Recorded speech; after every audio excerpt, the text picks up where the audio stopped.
Well, that was a very deflating loss. I know it might sound like I'm exaggerating a little bit here, but I really do feel like the Sens' chances of making the playoffs are completely gone.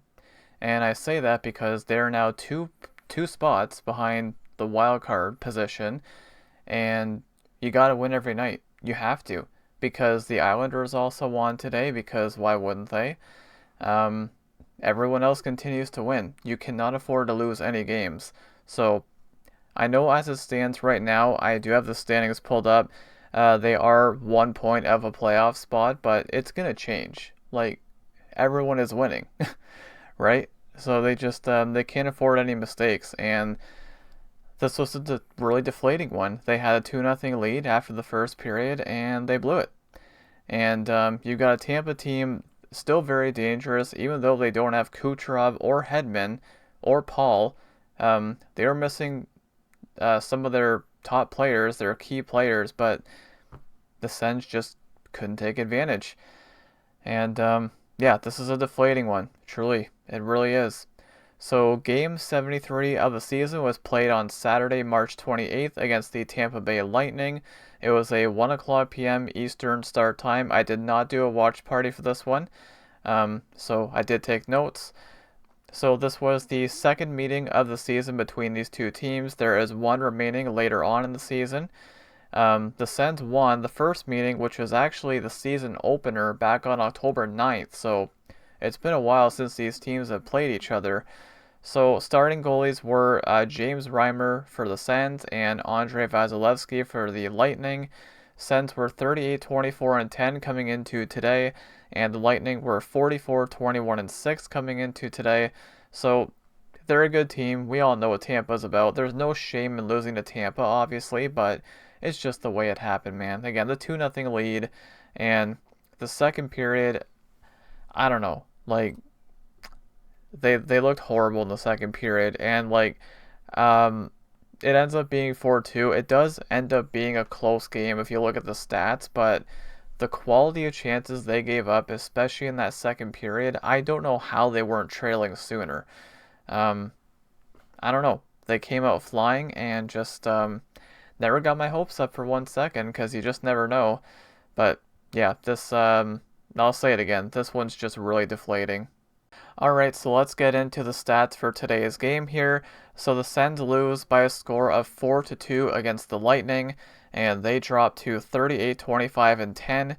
Lightning move up to 45, 21, and 6, and again, the solid record. They're a strong team. They could very well win the Eastern Conference, so no shame in losing to them, but it's just the way it happened, man. And you look at the stats, insanely even. Shots were 28-27, face-off percentage 54.7%, favoring the Sens, 45.3% for the Lightning. Both teams do not score on the power play. Sens go 0 for 2, Lightning go 0 for 4. Penalty minutes 10 for the Sens, 6 for the Lightning. Hits were 23-21 in favor of the Sens. Block shots 25-12 in favor of the Sens. 18 giveaways for the Sens and 15 giveaways for the Lightning, and the takeaways were 7-1 in favor of the Sens. And as mentioned, these two teams will meet again on April 7th, and that'll be in Ottawa. So that'll be the final meeting of the season between these two teams. So yeah, as mentioned, I did not do a watch party, so I did take notes. So we're gonna go ahead and get right into them now, guys. So I'll say it again, no Kucherov or Hedman or Paul for the Lightning today. I guess they're dealing with some kind of illness going around the team, so yeah, right away you're thinking, okay, big advantage for the Sens. Now, of course, the Sens are still missing Sanderson and Shabbat and others on the blue line, so maybe it kind of evens out in that sense, but yeah, just we start off the game, and 18 seconds in, Dylan Cousins scores on the first shot of the game. Just turns around, fires it, and it goes in. Kind of a bad goal on Vasilevsky, so I'm like, wow, okay, what a way to start this game. So Dylan Cousins would score 18 seconds in from Clevin and Kachuk, and the Sens are up 1-0 in the blink of an eye. And after that goal, there's really not too much going on for the next few minutes. There were no shots for either team, and There was a point shot that was stopped by Vasilevsky. The rebound was also stopped, and then Spence would score on the second rebound. There was like literally nothing going on between those two goals. No offense, no shots, no nothing for either team. And Spence makes it 2-0. So Spence would score 4:25 into the game, his fifth of the season from Nick Cousins and Zub, and the Sens go up 2-0. We're 4:25 into the game. Also, do want to mention the Dylan Cousins goal. That was his 25th of the season. So this is a great start. And what makes it even better, Sens are up 2-0. We're about 5 minutes in. Tampa's still looking for their first shot on goal. So I'm like, this is great. Like, wow. But again, never got my hopes up for 1 second because you just never know, right? So Tampa would finally get the first shot about 8 minutes into the game.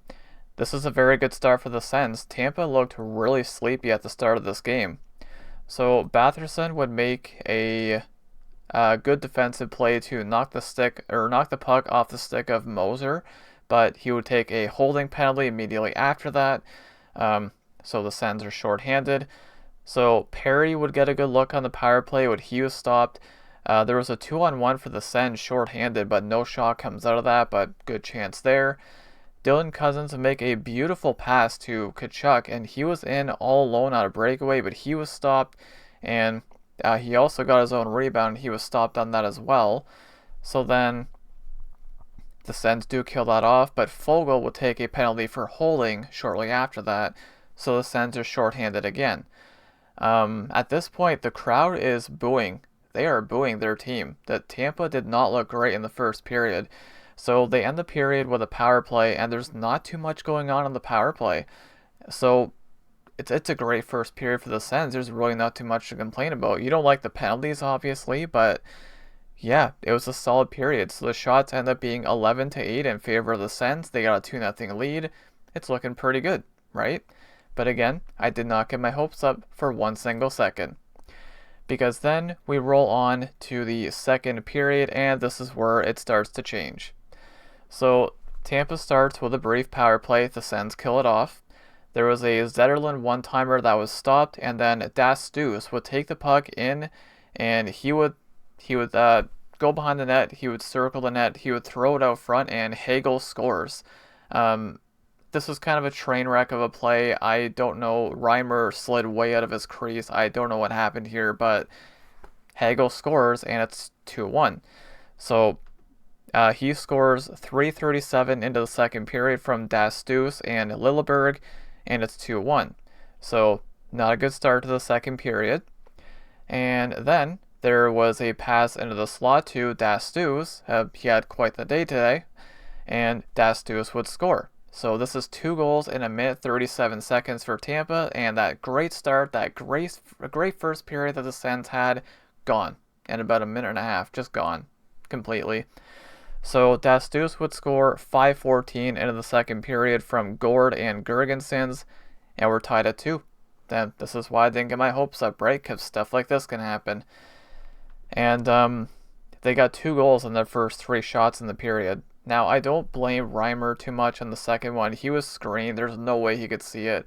The first goal, I don't know what happened again. He slid way out of his crease. So, I don't know. That was a mess of a play, but we're tied, right? So, there was a lead pass to Gord that would send him in all alone, but he was stopped. And this is a big save by Reimer, and it is a brutal start to the period for the Sens. Like, they could easily be trailing, and we're like 6 minutes into the second period. Again, that great start they had, the great first period they had, it's gone. Like, it's gone. So Batherson would make a nice play to chip the puck behind the D, and he would draw an interference penalty. So good hard work by him. So Sens go to the power play. They do press at the start of the power play, but they don't score. Again, nobody scores on the power play today. So then this play here, this one really bothered me. There's 2 ways you can look at this play. So Cirelli goes after Yakimchuk, okay, and this would lead to a long scrum. Now, I like that the Sens stood up for their young defenseman and Yakimchuk, right? because you don't want other teams to think they can just take liberties on the young guys. So I do like that they stepped in, but they take a careless penalty because of this. So out of all this, the Sens get 2 minors. They got the extra minor, and the Lightning get 1. So the Sens are shorthanded again. So you want to stand up for your teammates, obviously, but don't get careless, right? And it's just I really didn't have a good feeling about the game. Right when this happened, I was like, no, the Sens are not winning this. You can just kind of feel it, right? Sometimes you know. So Stutzla would have a. Oh, I should also mention. So we would play 4-on-4 for a bit, but then this Lightning would get a power play after that. There were a lot of penalties around this part of the game, so Stutzla would have a partial breakaway. He was stopped, and Tampa gets the brief power play after the 4-on-4. They don't score on it. And then Reimer makes a big save on Hagel. Hagel had a few good looks tonight. He did score, of course. And we're halfway through the game. The shots are 17-17. It's been very, very even to this point, right? Sens dominate the first period, Lightning dominate the second period, so it kind of evens out, right? And I put that in my notes. It's just a very even game to this point. So Vasilevsky would make a good save on Giroux. Good chance for him. There was a close call at the blue line. This might have been offside. I don't know. The Sens kind of stopped playing for a few seconds here, and Hagel was able to walk in all alone, and he hits the post. So never a fan of that. I've always believed just play whistle to whistle. Play till you hear a whistle, but they didn't. And Hagel has all the room in the world, and he ends up hitting the post. So they could have easily been trailing right there. So then the Sens, they're giving up way too many good looks. Way too many good looks to the Lightning. And I put in my notes, it's only a matter of time, right? And sure enough, look what happened. So Chernak would take a bad penalty here for interference. This was a careless one. So, because Tampa had possession in the offensive zone, and he takes a penalty. So I'm like, okay. If the Sens are going to come back and take the lead back, this is their chance. But guess what they do? The captain, Brady Tkachuk, he would take a careless penalty for cross-checking. No reason for it. When they're on their power play and the game is tied and you need every point you can possibly get, this is just a dumb penalty by him. It's careless. There's no need for it. So that kills their power play. It's gone. Well, there you go. They did that twice today where they negated their own power play just because of careless penalties. So to this point in the game, so we go into the second intermission, we're tied 2-2, and the shots were even, 19-19. Like, it's a very even game, right? Sens dominate the first, Lightning dominate the second. It's pretty even. So, but I still didn't feel great. I knew the Sens were going to lose this again. I don't know if it's like a sixth sense that I got just because of how much I watched this team play, but I knew they weren't going to win this. So we start off the third period. The Lightning have a power play to begin. So the Sens kill it off. So there was a possible high stick on Matt and Paolo that didn't get called. I don't know. Sure looked like a high stick to me. Didn't matter. So the Sens are pressing early. They can't capitalize. This was a fairly tight checking start to the period. Kind of looked like both teams were playing for overtime, maybe. Kind of, but no. Because Tampa would get a 4-on-2 entering the zone, and they would score. And this ends up being basically like a 2-on-0 down low. It's like that just, I don't know where the defense was here. And I put in my notes, they are fortunate to not be trailing sooner. But they're trailing now. So the Lightning score. Lilleberg scores at the 8:51 mark from Hagel and Gonçalves. And it's 3-2 Tampa. So 3 unanswered goals by Tampa. And it's just, it was kind of over after that. Sens are having trouble getting pucks to the net. Everything is getting blocked or it's missing the net, it felt like. Like it says Tampa had 12 blocked shots. It felt like they had more though, but I'll take their word for it, I guess. So then Gergensons would get a partial breakaway. Reimer makes a big save there. And then there was a lead pass to Gensel, and he's in all alone and he scores. and I put in my notes, that's game. I mean, at this point, there's what, 2:12 left in the game. Obviously, the game is over at that point, and that's the last thing I put in my notes. But yeah, Gensel would score from Perry and Lilleberg. This makes it 4-2. That ends up being your final, and yeah, just it's deflating because they came out, they looked so good at the start of the game, but again, like you're never gonna see me get too excited when the Sens have a lead because again, stuff like this can happen, right? So yeah, they blew this one big time. Very deflating. I know I've been saying that word a lot in this video, but that's the best way to explain it. So the 3 stars of the game were Das Deuce, he had a goal and an assist. Lilleberg had a goal and 2 assists. And Hagel also had a goal and an assist. Those are your 3 stars. So we'll take a look at the box score for the Sens here.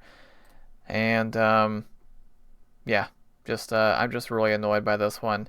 So the forwards, Tkachuk, Nick Cousins, they had an assist. Dylan Cousins had a goal, the one 18 seconds in, of course.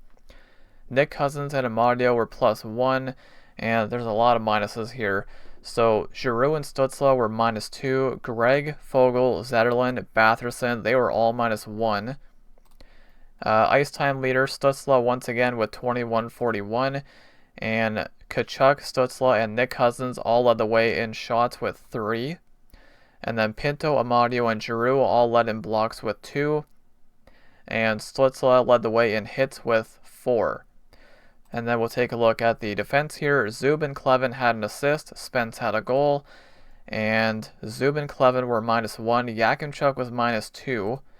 Ice time leader, Clevin once again played 27:04. That they're gonna burn these guys out, man. We might be seeing it already, right? Because like I know, well, I'll talk more about that in a minute, but let's just get through the rest of the defense stats here. So the shot leader for defense was Spence with 4, and Clevin led the way in blocks with 4, and Clevin also led the way in hits with 3. And if we look at the save percentage for Reimer, ends up being yet another sub-900 save percentage. He stops 23 out of 27 for an .852 save percentage. But I mean, can you really blame him on the goals? Of the first one, maybe. I don't know what happened on the first one. He slid way out of his crease, but like the breakaway to Gensel, the 4-on-0 or the 4-on-2 that ends up being a 2-on-0 down low. And what's he supposed to do on those, right? So I don't know how much I blame Reimer on these goals, except for maybe the first one a little bit.